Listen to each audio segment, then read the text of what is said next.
Merci également au département, au responsable du département des enfants. Qui ont voulu que ce soit moi qui apporte le message de ce matin. Que le Seigneur vous bénisse. Depuis le mardi passé, nous sommes en train de développer un thème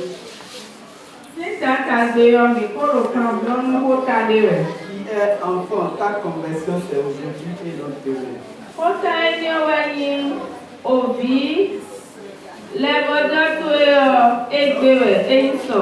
Enfant, ta conversion c'est aujourd'hui et non demain. Et puisque chacun de nous sommes nés de quelqu'un, nous sommes tous des enfants. Alors ce message nous concerne tous, adultes comme enfants.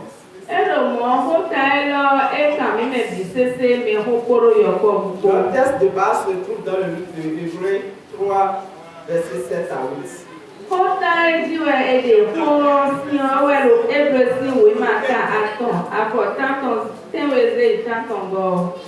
Apocalypse 3, verset 20.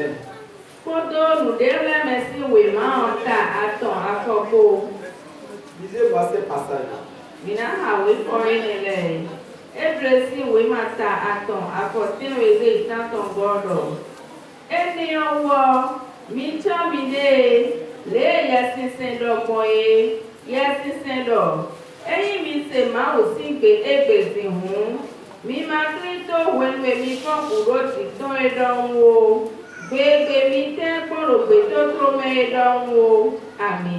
Amen. En français. C'est pourquoi, selon ce que dit le Saint-Esprit, aujourd'hui, si vous entendez ta voix, n'endurcissez pas vos cœurs, comme lors de la révolte, le jour de la tentation dans le désert, où vos pères me tentèrent pour m'éprouver et ils dirent mes œufs pendant 40 ans.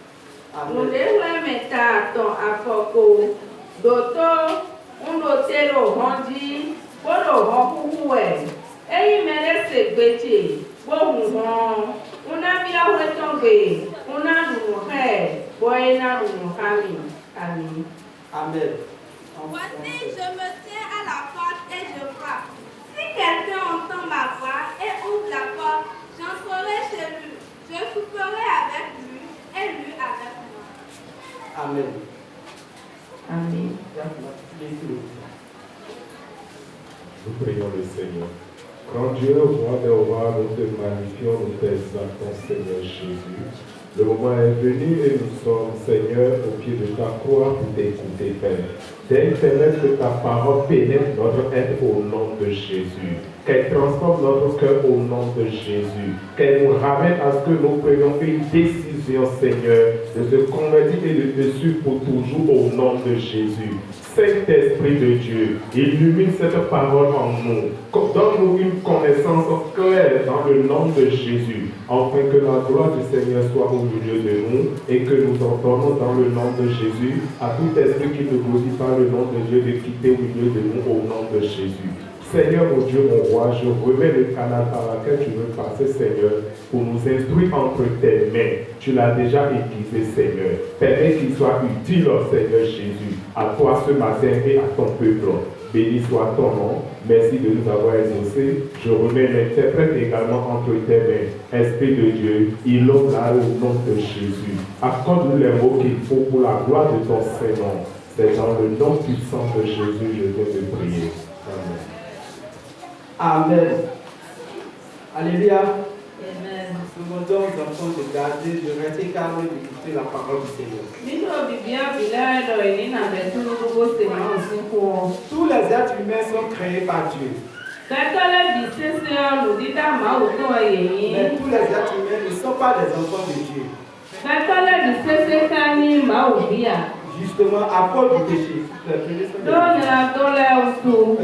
Tous les êtres humains sont créés par Dieu. Tous les êtres humains ne sont pas des enfants de Dieu. Et c'est à cause du péché. La Bible affirme dans Romains 3, verset 23 que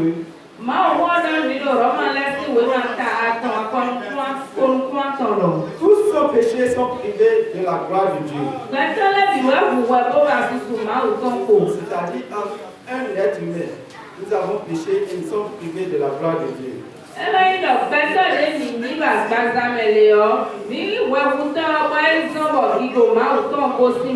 Et par le mal, le péché, les humains ont choisi le diable.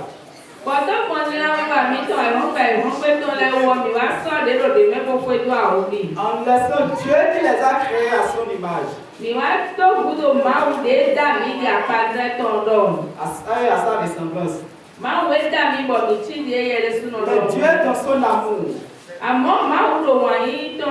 envoyé son fils Jésus mourir à la croix à cause de nos péchés.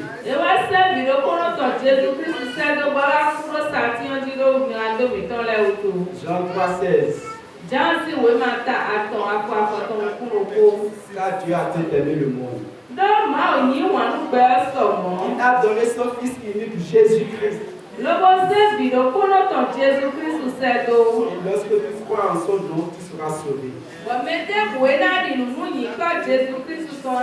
Et tu auras le royaume de Dieu. On peut se demander si les enfants ont besoin du salut.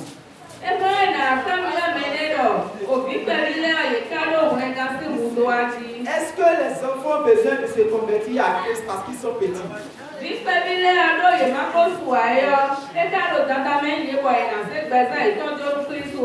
Si oui, pourquoi les enfants et les adolescents ont besoin de se convertir à la conversion chrétienne?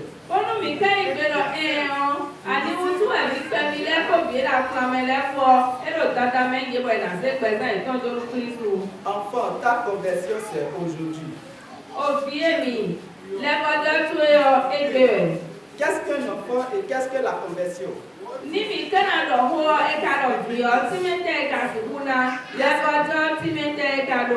Qu'est-ce qu'un enfant et qu'est-ce que la conversion chrétienne?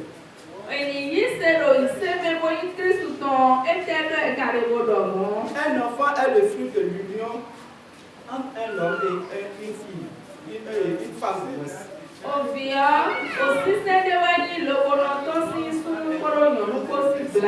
Qu'ils soient chrétiens ou pas, selon la grâce de Dieu. Ainsi donc, un enfant est un don de Dieu. Se convertir à la foi chrétienne, c'est choisir votre opinion ou votre croyance. Dans ce sens, se convertir à la foi chrétienne, c'est se renoncer au diable. Et je dis non aux choses de ce monde qui ne glorifient pas le nom du Seigneur Jésus.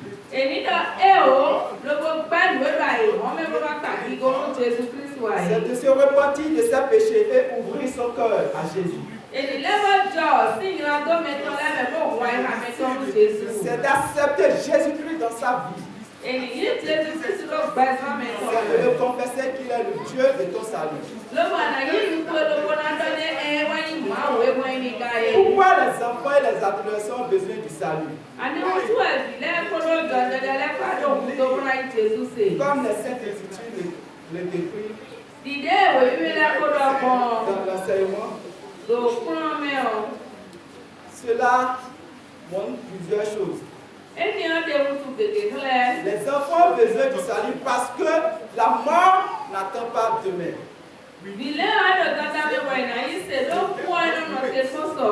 Lorsqu'un enfant naît, on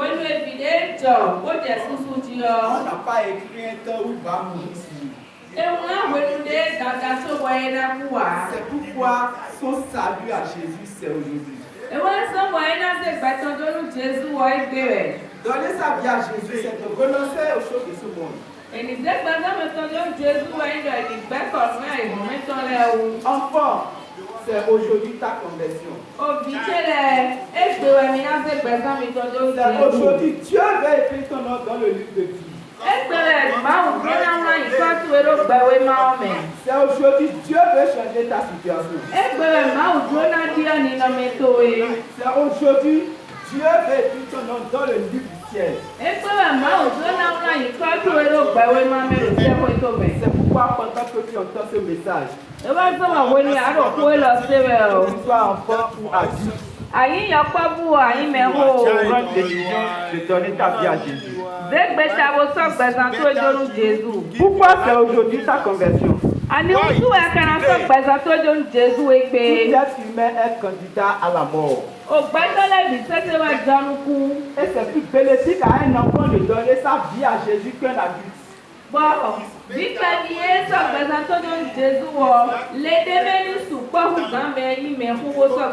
Il a plus d'années devant lui. Il a plus de chance devant lui. Il a plus de grâce devant lui. Parce que depuis le bas âge, il a accepté le Seigneur Jésus dans sa vie. Le diable ne l'a pas torturé. Le diable n'a pas eu le temps d'impliquer ses valeurs dans sa vie. Mais bien que les valeurs chrétiennes,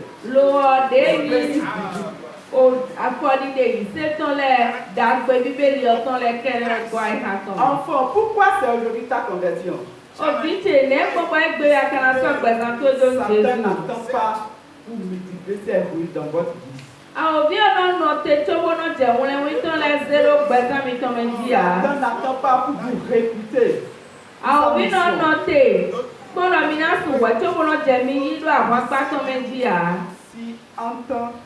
Si on entend parler de sorcellerie, c'est les adultes, c'est des grandes personnes. Mais aujourd'hui, dans notre école, dans nos lycées, même dans les cours maternels,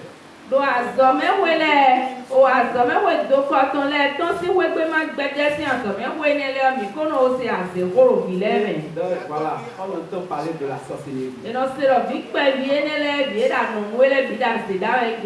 Ça, c'est la mission du diable. C'est pourquoi vous devez ouvrir votre cœur à Jésus. Si vous avez Jésus, aucun démon n'aura plus le pouvoir sur vous. Aucun démon n'aura plus la force de vous envoyer à une mission. Parce que Jésus est en vous. C'est pourquoi c'est aujourd'hui ta conversion. Pour un enfant donne sa vie à Jésus, puisqu'il est né d'une famille, ses parents ont un rôle à jouer. La responsabilité des parents et de l'église dans la conversion des enfants.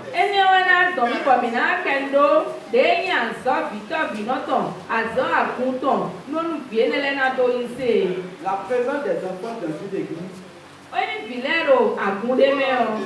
constitue à faire de cette communauté chrétienne une famille élargie. Vous voyez, si on enlève les enfants de l'effectif que nous avons à Finayon, vous allez voir qu'il va rester une petite communauté. C'est un petit groupe qui va rester.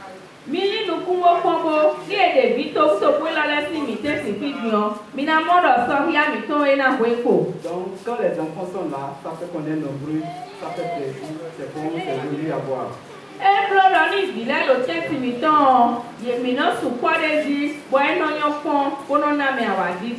Les responsabilités bibliques des parents.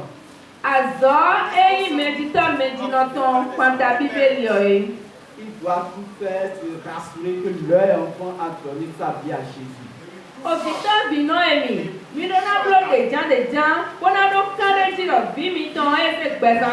Et cela depuis le bas âge. Écoutez ceci. Ce n'est pas parce que l'enfant est issu d'une famille chrétienne qu'il est chrétien. Non. Ce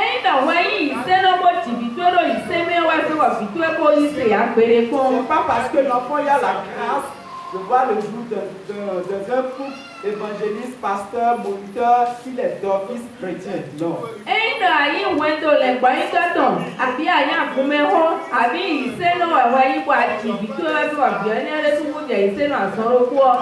On se trompe en croyant que les enfants sont des chrétiens parce qu'ils sont venus dans ce monde dans une famille chrétienne. On se trompe, c'est faux.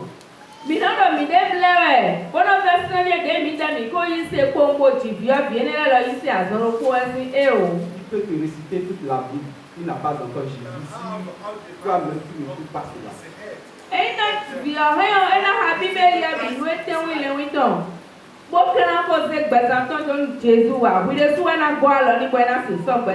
Proverbe 22, verset 6.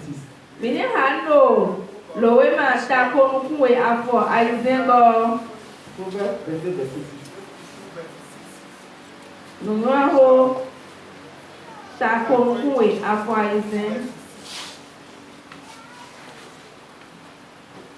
Instruis l'enfant selon la voie qu'il doit suivre, et quand il sera vieux, il ne s'en détournera pas.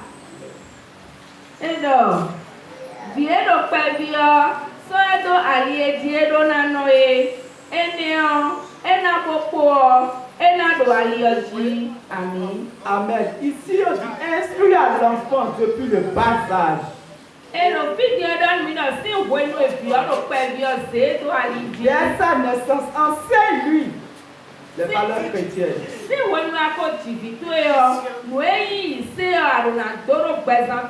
Parle-lui de la part de Jésus. Mais si tu es bizarre les parents ne jouent pas leur rôle. Il y a beaucoup de groupes ici qui ne prient même pas le matin. Quand c'est comme ça, comment vous voulez que l'enfant donne sa vie à Jésus? Vous savez, les enfants sont des vrais copieurs. Ce que tu dis, c'est ça l'enfant va répéter. Ce que tu fais, c'est ça l'enfant va faire. Quand chaque 4 heures, chaque 5 heures, l'enfant te voit à genoux en train de prier, il va le faire.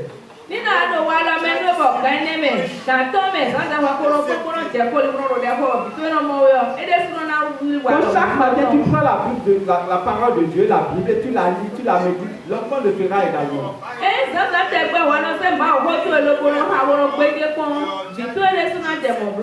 Mais lorsque vous la négligez, sous prétexte qu'il est encore petit, qu'elle est encore petite, et tu la laisses et tu pries seul.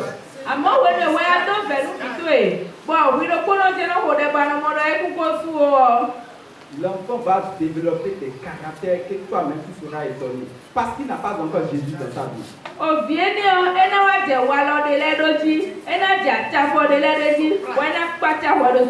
C'est pourquoi chers parents, vous devez tout faire, vous sacrifier pour le salut de vos enfants.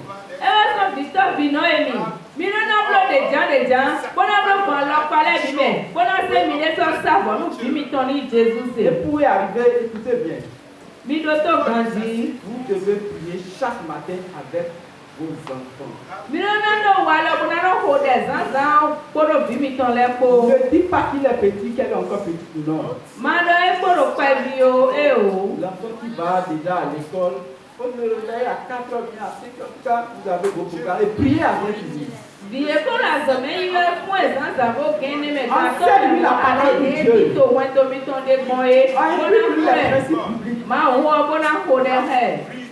Le premier pasteur que l'enfant connaît, si tu fais ça, c'est toi le parent. Parce que c'est toi qui l'as enseigné la parole de Dieu. Parce que c'est toi qui l'as appris à prier le Seigneur Jésus. Parce que c'est toi qui l'as appris à chercher la face du Seigneur. Tu l'as appris à avoir une communion, une intimité avec le Seigneur Jésus. Donc, chers parents, vous devez vous rassurer. Que vos enfants sont des chrétiens. Disons Jean 3:3.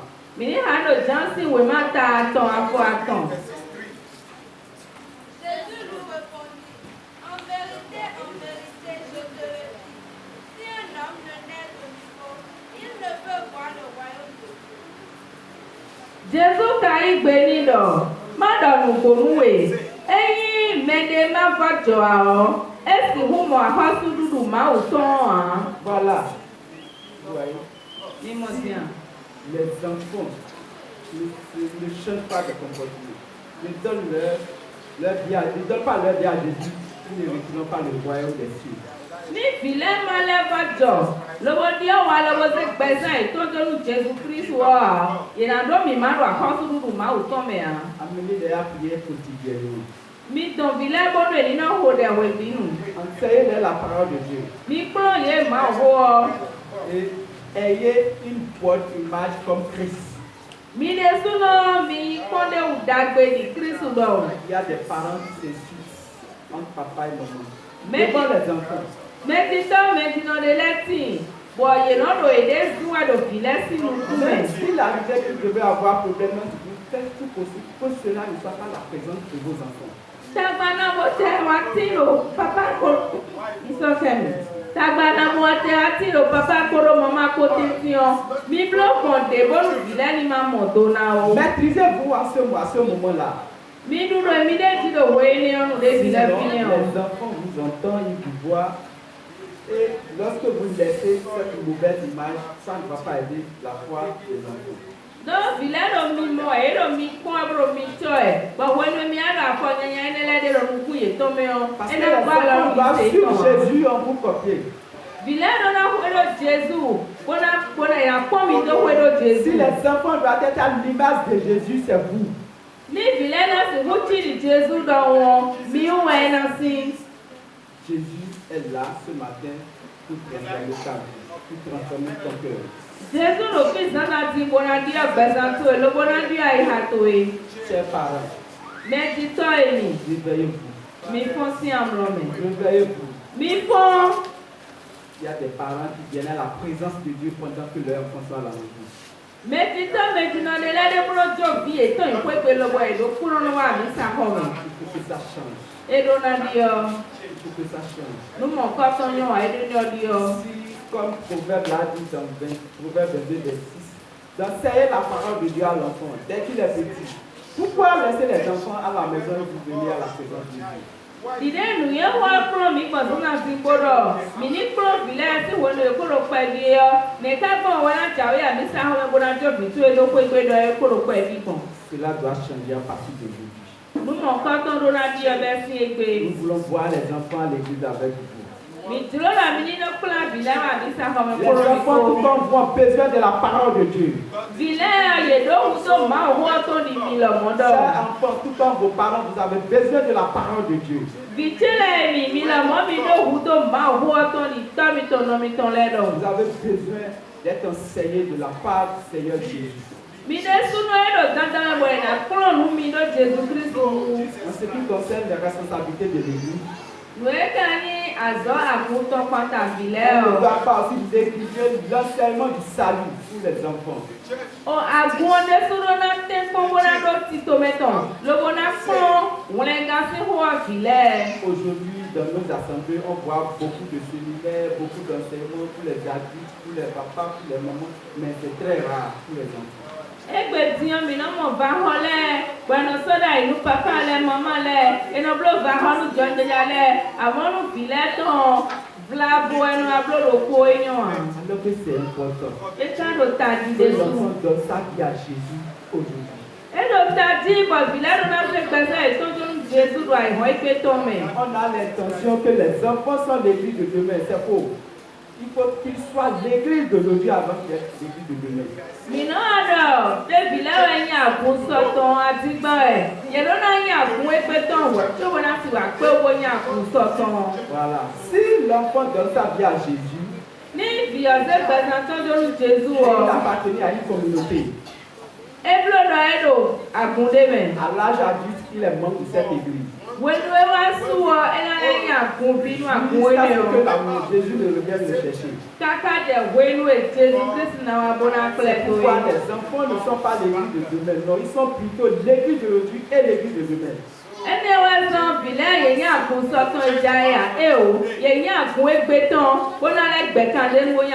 L'église doit savoir que la période d'enfance est une bonne période d'impliquer la parole de Dieu. On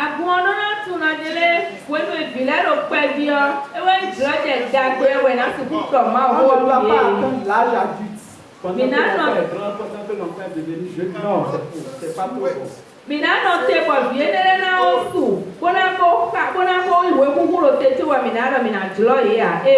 Le salut de l'enfant, c'est aujourd'hui. Seule la parole de Dieu pourra transformer le cœur et la nature des enfants.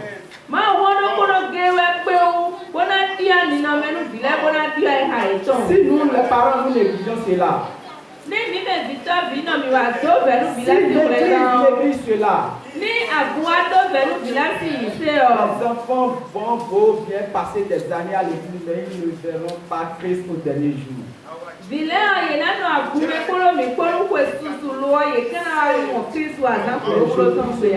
ne soit pas ainsi au nom de Jésus.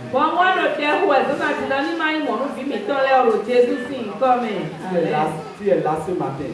Tu te dis que le messager parle des enfants, ça ne le concerne pas. Autant que nous sommes, comme je l'avais dit, nous sommes tous des enfants de Dieu. Nous avons besoin de donner notre vie à Jésus. Nous avons besoin de nous faire don au monde.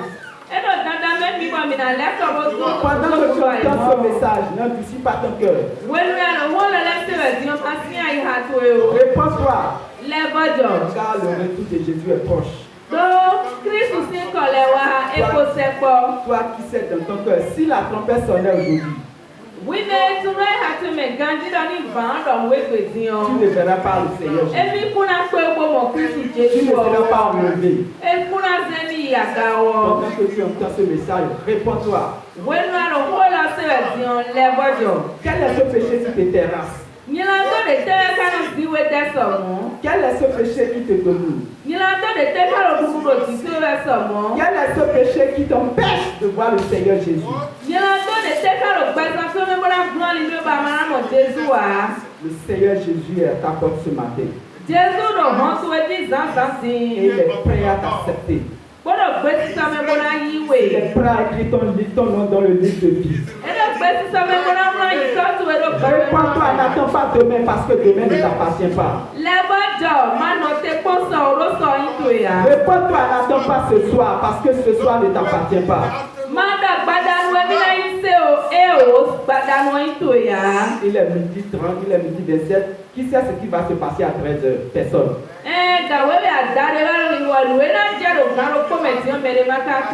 Et si Jésus revenait avant 13h?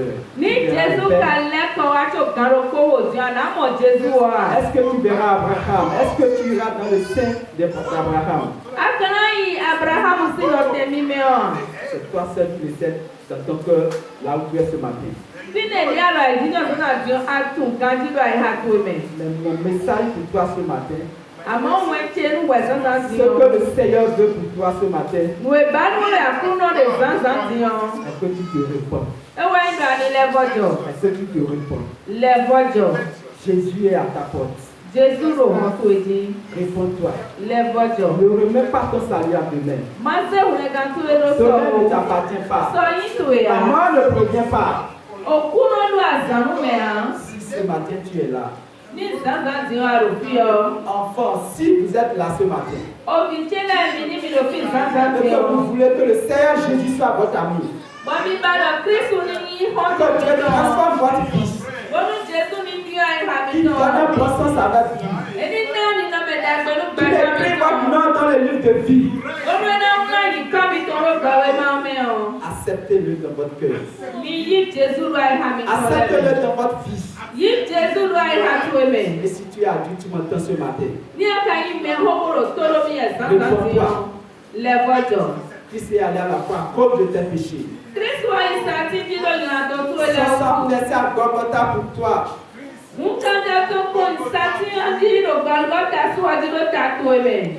Change et viens à Jésus par tes paroles.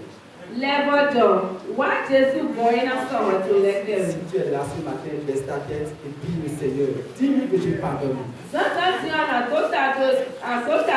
Dis-lui, Seigneur, je suis à toi. Accepte-moi tel que je suis. Je ne peux rien faire sans toi. Ce péché qui me domine, je te le confesse.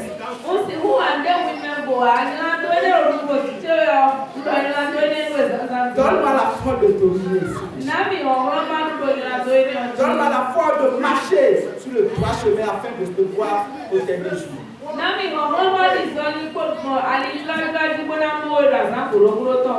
Ainsi au nom de Jésus.